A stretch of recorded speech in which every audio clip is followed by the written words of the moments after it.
I will admit there was a period where clubbing scared me, gave me the heebie-jeebies, gave me anxiety for sure. But I think having grown a bit, being a bit older now, I am able to enjoy it more than maybe before. You know, I'm able to see it with more perspective and just have fun with it and be less fucking anxious and stressed about it. I used to get so nervous going to the club. Very nervous indeed. I used to play this stupid game of myself. I felt so... I'll admit it. I was in a toxic friend group. There I said it. I don't care anymore because they're not in my life. There I go. I said it live on the air. I was in a really toxic friend group. I felt like...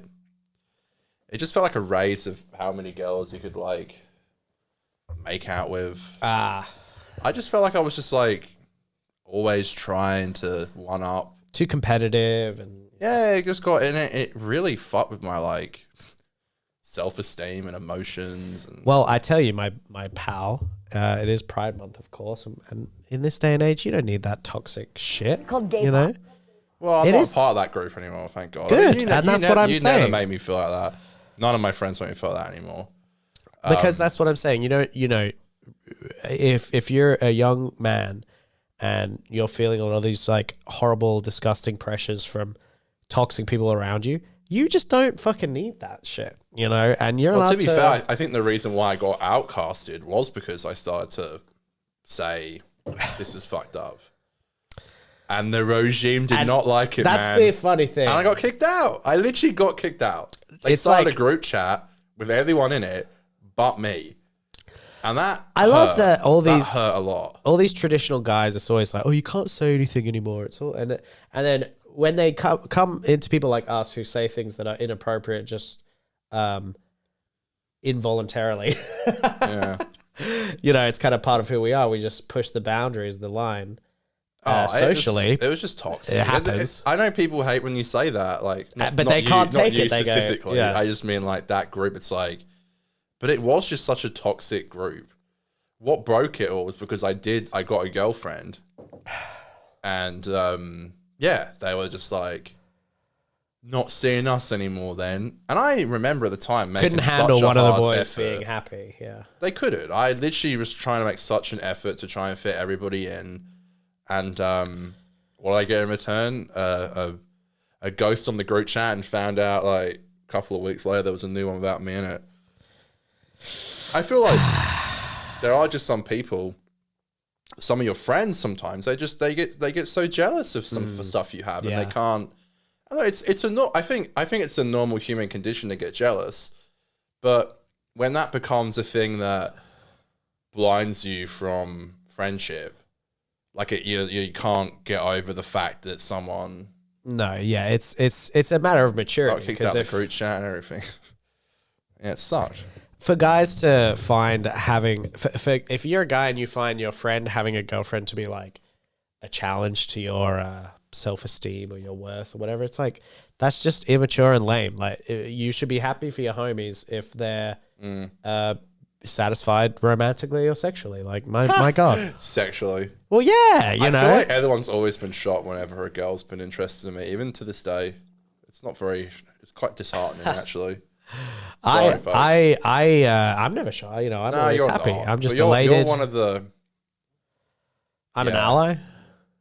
Yeah. I'm an ally to all. Yeah. Nah, that was literally like pre-COVID shit. But like, it just reminded me, like, I don't need that shit. I'd rather have, like, I don't have that many friends now, but the ones I do have, I know are like day oneers, you know? Yeah. I know where I'm at with all my friends at the moment. Totally, yeah. I don't have to question it. Why would you want relationships that aren't like that, you know? I'm not...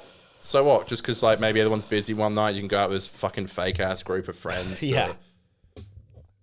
That's not my... Oh, gosh. Sorry. That's the kind of stuff I got to deal with, though, in this friendship. Yeah. We have a very healthy friendship. Boy. I think we have probably the most healthy friendship. It's not to be... I don't want to be a twat, but I think we do. I think we have a really healthy relationship, which is something I'm really proud of. Don't worry, Dylan. It's all good, by the way. Sorry, I wasn't trying to be a suki lala. Yeah, we'll get to the comments in a second. We'll read what's going on in the chat. But it's called gay pop. Called gay pop. No, I think that part of the reason our friendship works really well is that sometimes we also look past a little bit the specifics of what like we might say because we can understand that the meaning might not always match the exact specific example of what one of us has said. So, I think that we have an ability to hear each other out, be understanding and empathetic. If one of us messes up, we've been able to speak to each other about issues we've had with each other. And I think that we can do that in a very healthy it's and never mature way. It's never gone to an argument. No. I've never argued with you ever. I've never, to be honest, Except for maybe on air. no. If I ever argue on there, it's for a bit of fun, Keep the audience interested. Honestly, it's like you're like probably the most stress-free relationship I have. I would agree with that assessment. I don't mean that in any disrespect to anyone else. I'm just saying that I just think I think we're always just on the same page so much. Yeah, we're like singing in the same tune, Yeah, it's the devil's chord, It's very, that's right. It's just very in tune, So I'm very lucky in that aspect. And I'm glad it ended because I don't want to be. I kind of hate that shit. I think I've been ostracized from all groups because I've always just been a bit like, people. Since it's Pride Month, I guess I could say, people have always been like, he's a bit. Yeah, a little bit, gay, isn't he? Yeah. And it's like, well, I don't know why I have to fit to your fucking dumbass rules as to what a man is. To be quite frank, I know, and I find it so funny because it's like I'm not, I love being an ally, but I'm not trans, I'm not non-binary, I'm not a woman.